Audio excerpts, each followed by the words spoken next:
Hello YouTube! Welcome to another project video. 2 years ago I saw a video from Jimmy DiResta. He made a canoe with the wood strip technique and I was fascinated about the technique and the beautiness of his canoe. But hey, he needed so many different materials, tools, machines and techniques that I have to say this is not a realistic project for me. And on top, he needed so much time, and this project is far too expensive for just let's try it out project. But nevertheless, this project haunted me the whole time. Recently, I visited a do-it-yourself store and I found 4-meter long spruce battens like this. This batten is rough sawn and untreated. We call them roof batten here in Switzerland. This is probably the easiest available and cheapest wood you can buy just around the corner. I bought some of these battens, took them at home, I clamped the ends together, spread the middle part 60 centimeters, and my new project idea was born. I visualized my idea in the animation you saw just before the intro, and my aim is to build an outstanding canoe with nothing else than these battens, wood glue and boat varnish. The whole project should cost less than $150 or Swiss francs, should be done in 2 days, and I want to use just some common tools who everyone has in this workshop. You need about 100 meters of these roof battens. In my case they have a dimension from 24 mm by 48 mm. That's almost 1 inch by 2 inch. I bought 25 4-meter lads. They cost about 80 Swiss francs, that's about $80. You need 1.5 liter of boat varnish. So I need 2 of these tins and this costs 34 Swiss francs.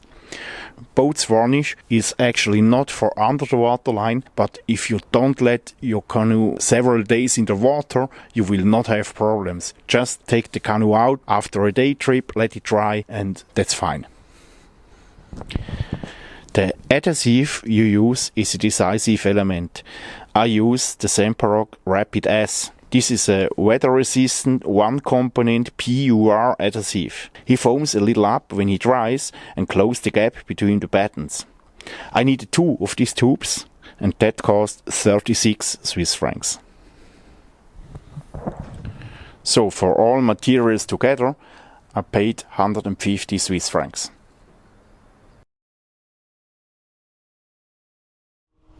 As more machines and tools you have, as better. You can save a lot of time and a lot of hard work.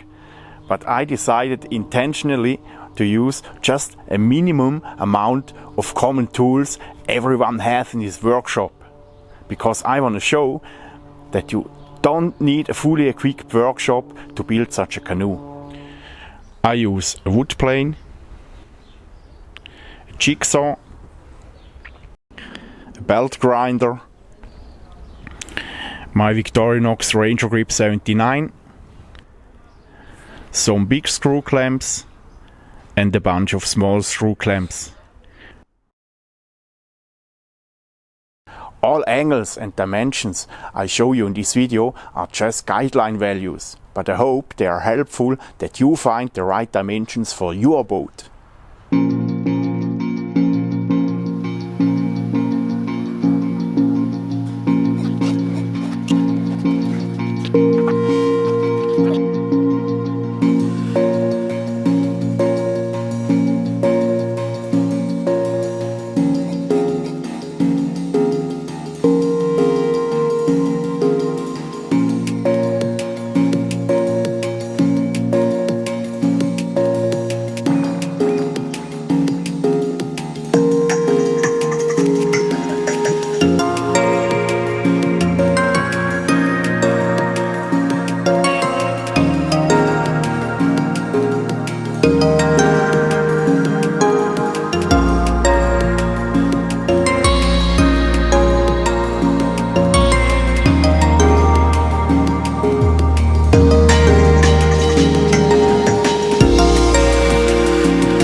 So my friends, that's it for today. Next Friday I want to show you some improvements and modifications for this canoe. For example, I want to make a flat rising bow and stir that it looks like an Indian canoe, or I want to attach a rope at both ends, or I need a seat. I hope this is reason enough that you're tuning in next Friday again. Tschüss!